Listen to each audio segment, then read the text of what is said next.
Muchas gracias por la invitación, maestra Gamboa. Bueno, yo soy, fui estudiante de la UNAM y ahorita estoy trabajando en la ENA con la doctora Lourdes Márquez Bofill, que es antropóloga física.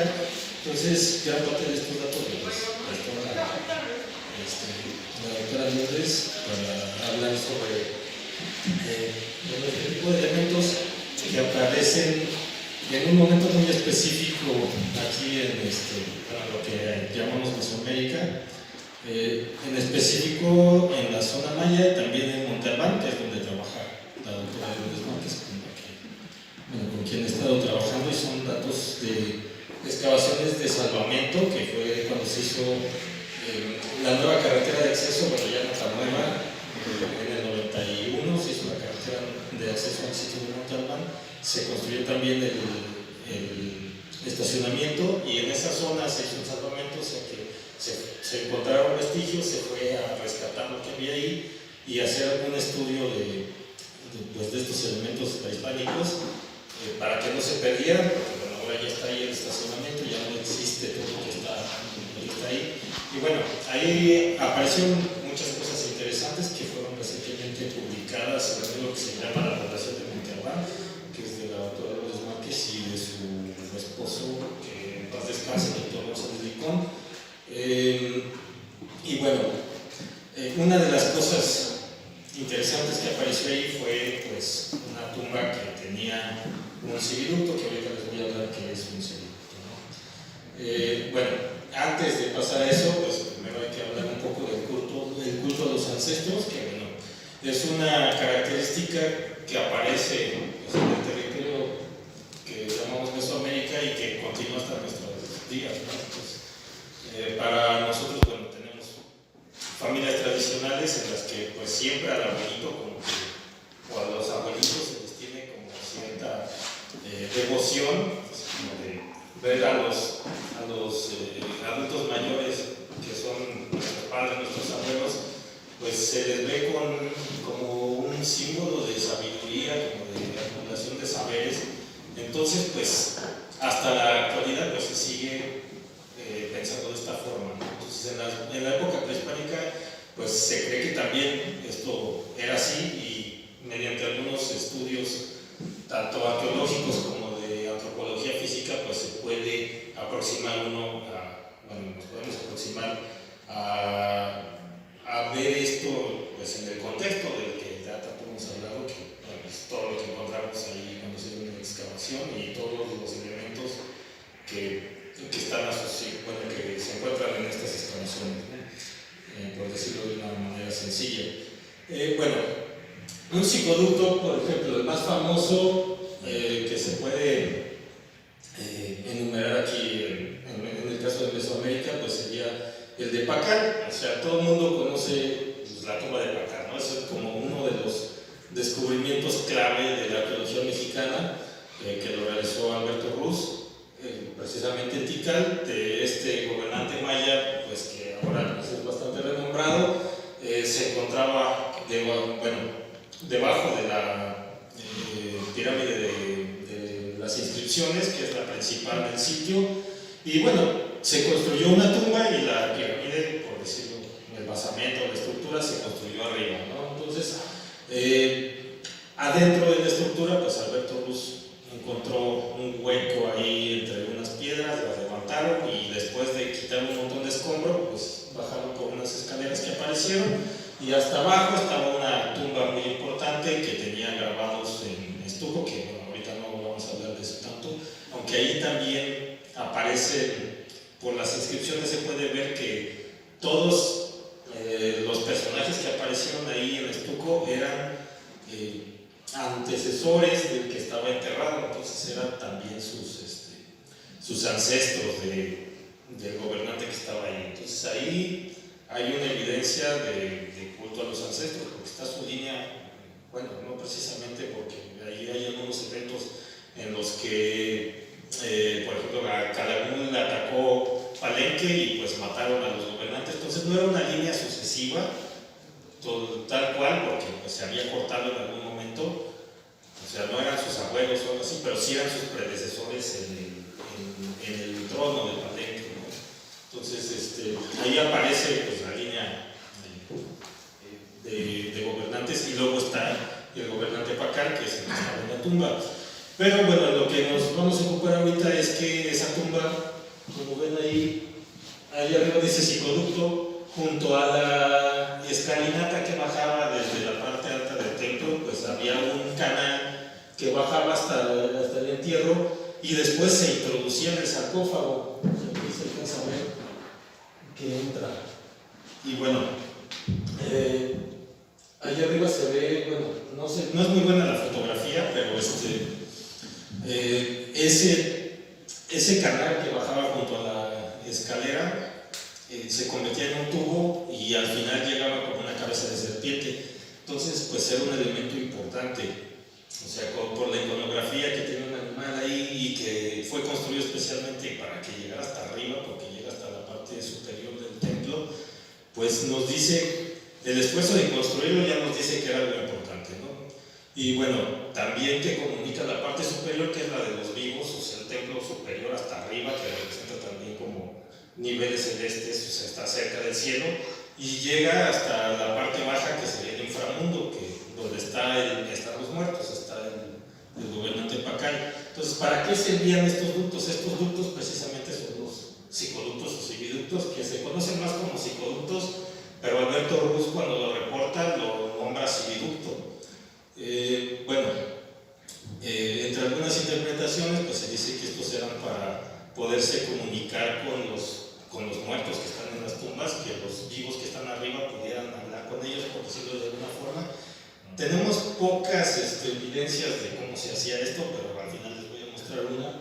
Y bueno, la foto que está ahí a la izquierda es de otro templo, que también está otra tumba, si no recuerdo es la 18, sí, la 18A de Palenque, que es otro edificio que está un poco más metido como en la selva. Y ese agujerito que está ahí es la salida de otro ceviducto. Allá abajo había otro entierro y igual tenía su canal para, pues, posiblemente comunicarse con los muertos. Otra interpretación es que, pues, las almas salían por ahí, ¿no? Y se llevaban al cielo. Y bueno, para el caso de Monte Albán, que es el que les voy a hablar más, bueno, en el Monte Albán les digo, cuando hicieron la excavación esta de la carretera de acceso y el estacionamiento, encontraron muchas casas donde vivían gente como de nivel medio bajo, porque está un poco alejado de la plaza central, aunque bueno, el área de estacionamiento está más cerca, o sea, es como un nivel más alto. Entre más se sube, si ustedes conocen Monte Albán, pues Monte Albán está en un cerro, bueno, en una serie de cerros, y la parte más importante está en la punta del cerro. Pero esa no era toda la extensión del sitio, sino que uno va bajando en terrazas y todas las terrazas de alrededor eran áreas habitacionales, están llenas de casas, y conforme uno se aleja de la plaza central de Monte Albán, pues las casas son más humildes. Entonces vamos cambiando de la élite que estaba cerca de la plaza hacia, pues, las personas, los campesinos que vivían en el fondo del valle, que ahí era donde se cultivaba, porque en el cerro no era un buen lugar para cultivar. No había muchos, bueno, realmente arriba no había fuentes de agua y había que llevarla cargando en vasijas. Entonces, pues tampoco era un buen lugar para cultivar. Y bueno, en estas terrazas, pues está llena de casas, y las casas eran, pues era un patio, que ahí se alcanza a ver el patio en medio, que bueno, esta reconstrucción entonces es más o menos de cómo se encontró ya actualmente, o sea, no sin las casas en sí. O sea, se ven los arranques de los muros nada más, que son esas líneas que se ven ahí, y las paredes están como volando, que se pusieron ahí como para indicar que ahí había unas paredes. Y bueno, estaban las casas alrededor del patio, y el patio tenía estas escaleras que llegaban a la parte baja. Y bueno, como ven, esta casa se llama la casa del estacionamiento A, o sea, estaba en el área del estacionamiento y le pusieron letra A porque fue la primera que salió. Entonces, era la más grande que encontraron en esa área y estaba llena de entierros. O sea, en la época prehispánica los muertos se enterraban en las casas, bajo los cuartos o en los patios. Y bueno, aquí la forma en la que se enterraba en Montalbán es bastante interesante porque aparte de que la posición de las casas, que entre más cerca de la plaza central es un estatus más alto, que eso nos habla de jerarquías, dentro de las mismas casas, que se cree que ahí vivían familias extendidas y en algunos casos si eran familias ricas también vivía en algún anexo una familia más pobre que probablemente era la que daba servicio a las casas grandes. Bueno, dentro de una sola casa no se entierran todas las personas igual, entonces eso nos habla de jerarquía. La jerarquía es como la posición de las personas que tienen un mismo estatus social, pero que dentro de la casa no tienen el mismo nivel. O sea, por ejemplo, un abuelito, un patriarca, no es lo mismo que el niño recién nacido. O sea, el jefe de familia tiene un rango mayor que los niños, ¿no? Entonces, tenemos, por ejemplo, en el lado este, por donde sale el sol, que esto tiene que ver también con el tema de las conferencias de ahorita, o sea, del lado este pues sale el sol, ¿no? Ahí comienza un nuevo día, se renueva la vida. Del lado oeste pues es donde cae de nuevo y baja el reino de los muertos. Entonces, del lado oeste es donde siempre o prácticamente siempre se encuentra una tumba principal donde estaba el patriarca, donde estaban las cabezas de familia, y es esta que se ve aquí más grande, está en el lado oeste. Y casi siempre en las casas de Montalbán, en el cuarto este es el principal y ahí está la tumba de los personajes principales de esa casa. Y bueno, algunas veces hay otras tumbas también principales cuando hay una ocupación muy larga, o sea que hubo muchas generaciones, a veces construían más de una. En este caso pues está nada más una principal y todas las demás cuartos de alrededor pues son entierros que no están en tumbas. Por ejemplo, la de acá pues es una tumba más compleja que tiene varios niveles y todas las demás son entierros así a ras de piso, bajo el piso de los, bueno, más bien no a ras de piso, sino bajo el piso de los cuartos. Y por ejemplo los niños recién nacidos y los niños pequeños pues se enterraban en el patio.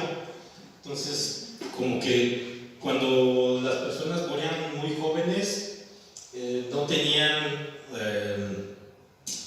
pues no tenían la categoría como para enterrarlos en los cuartos, ¿no? Entonces los enterraban en el patio y ya después de cierta edad, porque todos los esqueletos que aparecieron ahí en el patio, la mayoría son adolescentes, niños o hasta bebés. Algunas veces hay algunos adultos que podrían ser que fueran sirvientes, pero son muy pocos y sus entierros son muy pobres. Ya cuando se llega a cierta edad, como a los 20 años en adelante, pues aparecen en los cuartos, y los que aparecen en las tumbas pues normalmente son personas ya más grandes. Y bueno, en ese caso aquí está la tumba principal de esa casa, que es la tumba 8, por numeración de las tumbas que encontraron en esas temporadas. Y bueno, en esa tumba lo que se encontró fueron varias etapas. O sea, esta casa tiene bastante tiempo de ocupación, que es más o menos desde el 500 después de Cristo hasta por ahí del 700. En algún momento pues construyeron la casa, hicieron la tumba principal, que es esa que está hasta abajo, y en esa apareció un tubo de cerámica que se identifica como cividucto. Se parece mucho a lo que había en Palenque, en la tumba de Pacal, aunque tiene algunas particularidades. Y luego pues se le enterró otro muerto importante arriba, que es el que está ahí en medio, y después en algún momento esa tumba se cerró y se colocaron los que están acá arriba, que eso es otra tumba más elaborada y que es de tiempos más tardíos.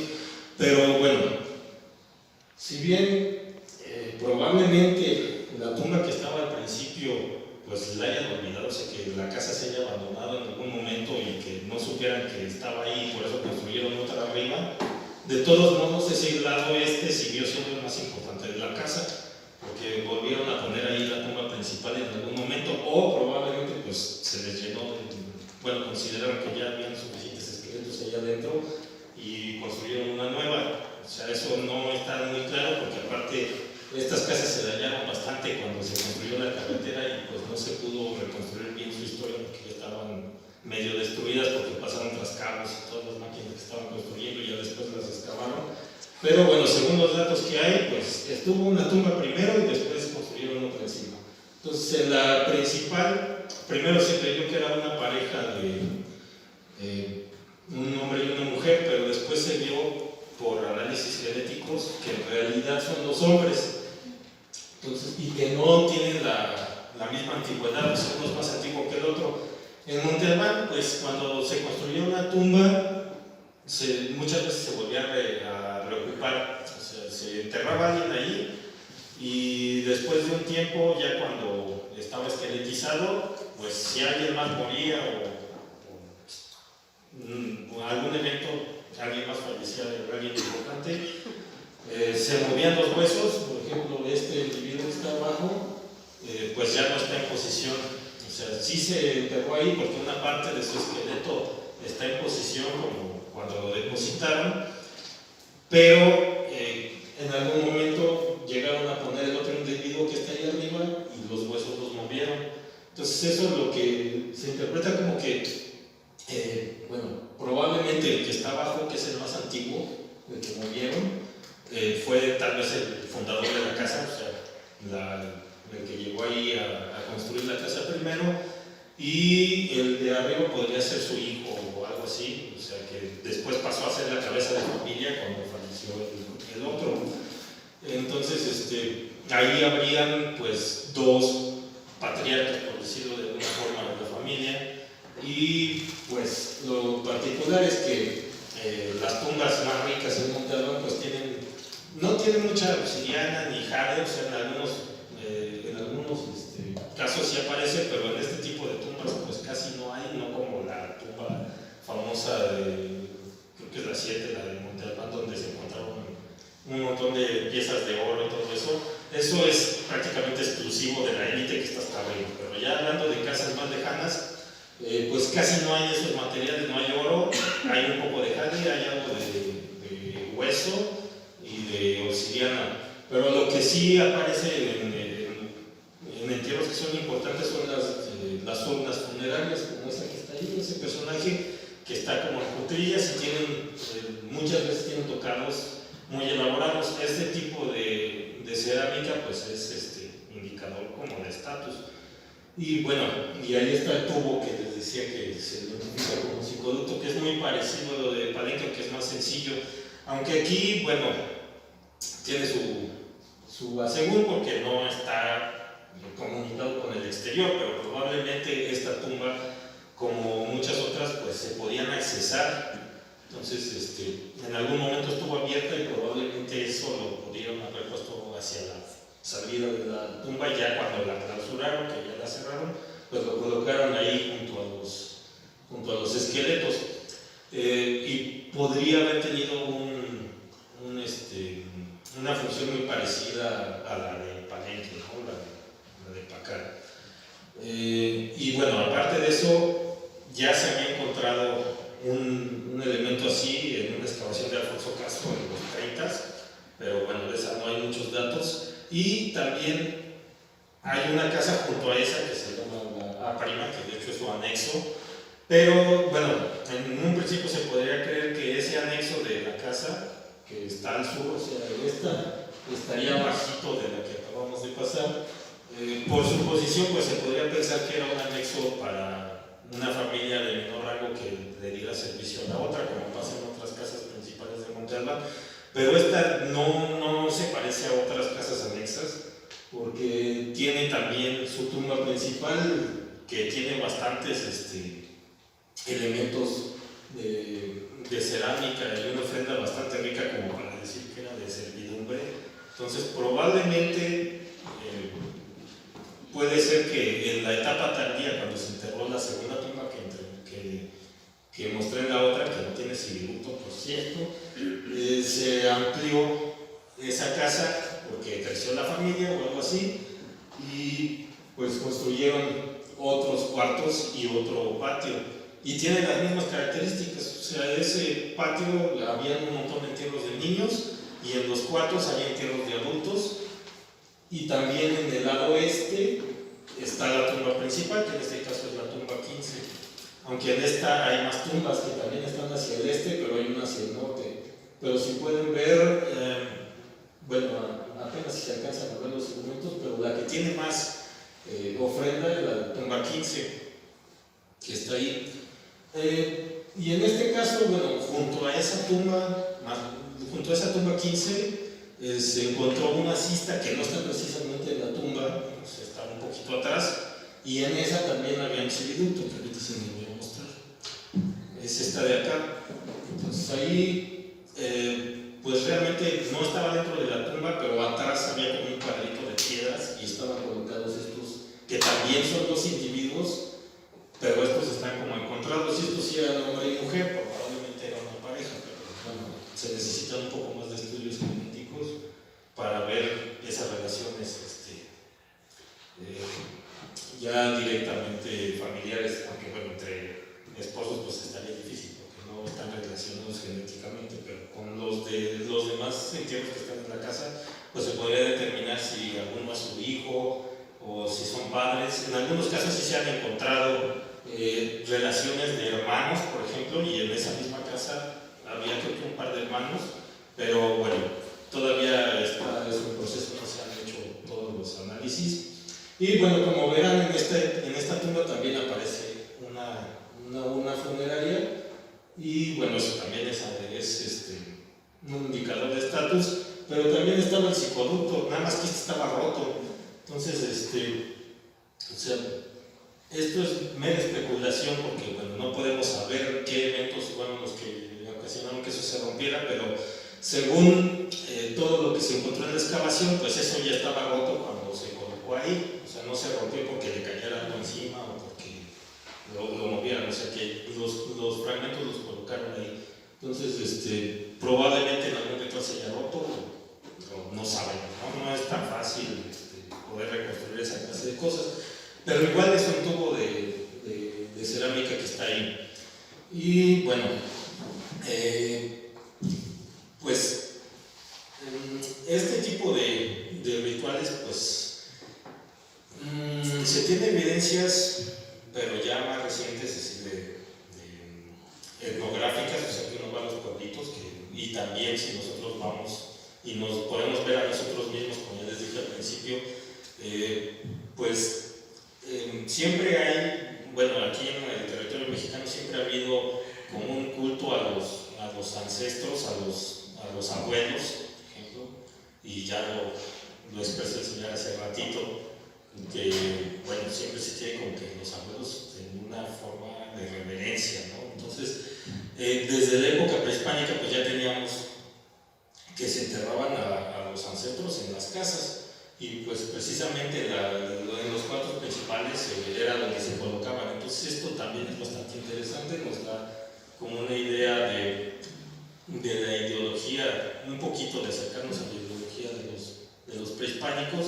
Y aparte, bueno, como están en el lado este de las casas, pues por ahí sale el sol y aparece de donde está la tumba, ¿no? Entonces está la tumba, el reino de los muertos, el sol sale por ese lado y pues da vida.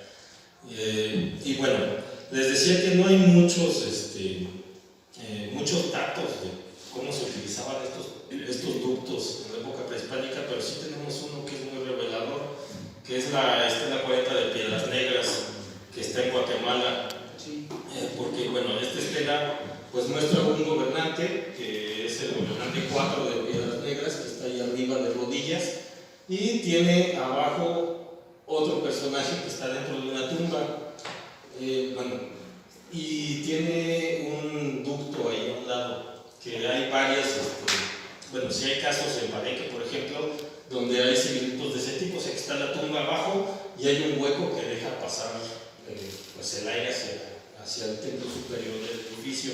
Entonces aquí probablemente era algo parecido en Piedras Negras, una tumba que está por debajo del templo, y el gobernante 4 que está allá arriba está ofrendando algo, o sea, pues, probablemente sea agua, semillas o sangre, y bueno, como ven, está directamente ofrendando hacia donde está la tumba. El personaje que está acá abajo, por epigrafía, pues se ha interpretado que es su madre. Entonces está ofrendando algo a su mamá. Y su mamá está ahí abajo con un plato en la mano. Y aparte, si pueden ver en la nariz, le sale como un lazo. Ese lazo da vuelta por atrás y sale ahí a un lado. Si ven al gobernante, enfrente, ahí pasa el lazo y tiene como plantitas que están saliendo fuego. Y bueno, eso es como indicador de que el aliento del muerto está dando vida hacia arriba, o sea, salen plantas de ahí, o incluso fuego. Entonces, bueno, estas son interpretaciones epigráficas, pero bueno, sí, nos da una buena idea de cómo se llevaba a cabo un ritual hacia un ancestro que sería pues, la madre de este gobernante.